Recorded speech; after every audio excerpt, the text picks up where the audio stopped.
Imagine this, you're out viewing properties. You're going to view this property. Maybe you're thinking it'll make a nice flip, or perhaps there's even going to be serviced accommodation or holiday let. I don't know, it doesn't really matter. When we're viewing properties, this is usually what happens. We'll go to the property, we'll go in through the front door, we'll have a look around, we'll come out of the front door, and then we'll go home. But there's a much better way that we should be doing it if we are property investors. And I suggest that we should do what I call an inspection. Now, I'm not saying we do our own survey, but we should do an inspection, which means that we're looking at the property through the eyes of a property investor and not just through the eyes of a potential purchaser. Let me explain what I mean, and I'm going to show you later how you can get the full system which I use when I inspect properties. But if I was going to be looking at this property, the first thing I'd do is, before I even stepped inside, I'd probably stop on the other side of the road and I'd have a good look at the property, starting at the top, looking down towards the bottom, because you're going to see things and you may see clues as to things that may be happening on the inside. So for example, when we go inside, we may find damp patches, perhaps on the walls, perhaps on the first floor, where you think, well, this can't be rising damp.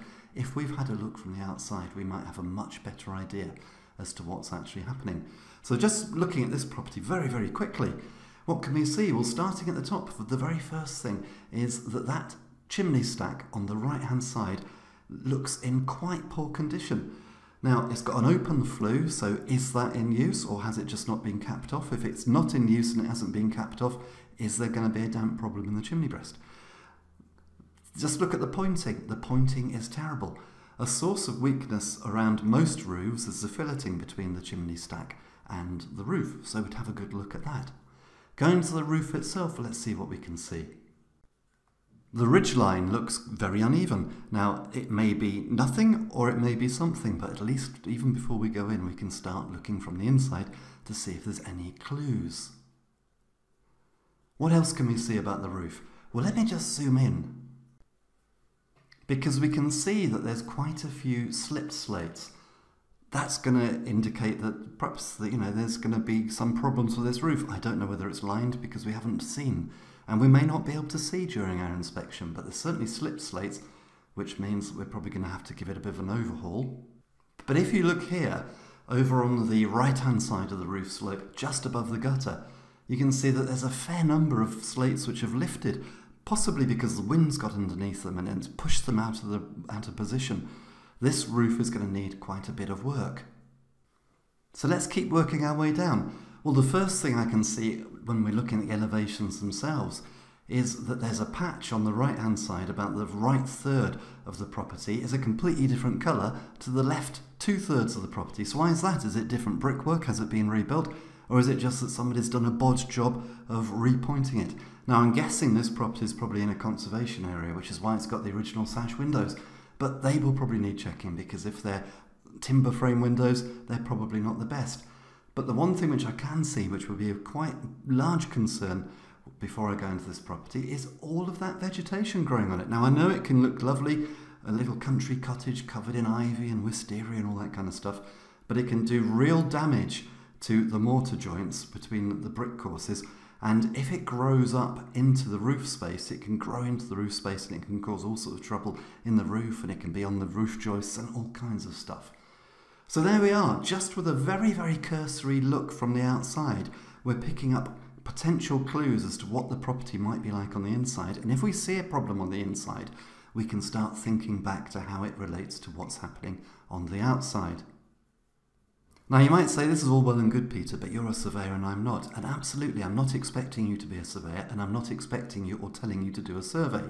But we can all look at the property, as I say, in more detail than your average house buyer. And that's why I've put together this amazing resource for you, 63 common defects in investment property and how to spot them. And it does exactly what it says in the tin. It's going to take you through the most common defects that you're likely to find when you're out inspecting your properties.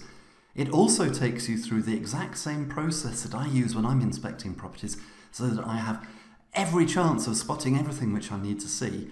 And even better, as a fantastic bonus, when you buy your copy of 63 Common Defects in Investment Property and How to Spot Them, I'm going to give you copies of the actual inspection pro forma that I use when I'm out inspecting properties, which you can fill in and use as a checklist so that you don't miss anything either. Now, this isn't going to make you into a surveyor. I don't want you to be a surveyor. But what I do want you to have is more informed choices. Maybe you'll inspect a property and think that it's got too much work. Maybe you'll look at a property and think it hasn't got enough work, but at least you'll know because you'll have a far better idea of what's actually happening with the property. And although it won't make you into a surveyor, hopefully it'll help you to weed out properties which are unsuitable for whatever you want to do with them.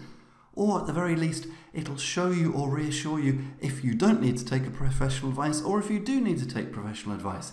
You'll have a much better understanding of what's happening with each individual property and the consequences of buying that property.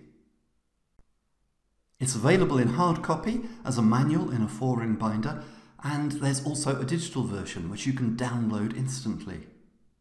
So to order your copy, please come over to my website www.thepropertyteacher.co.uk, click on Learning with Peter, and I'll put a link below this video or in the description so you can click that instead or as well. Here's to successful property investing.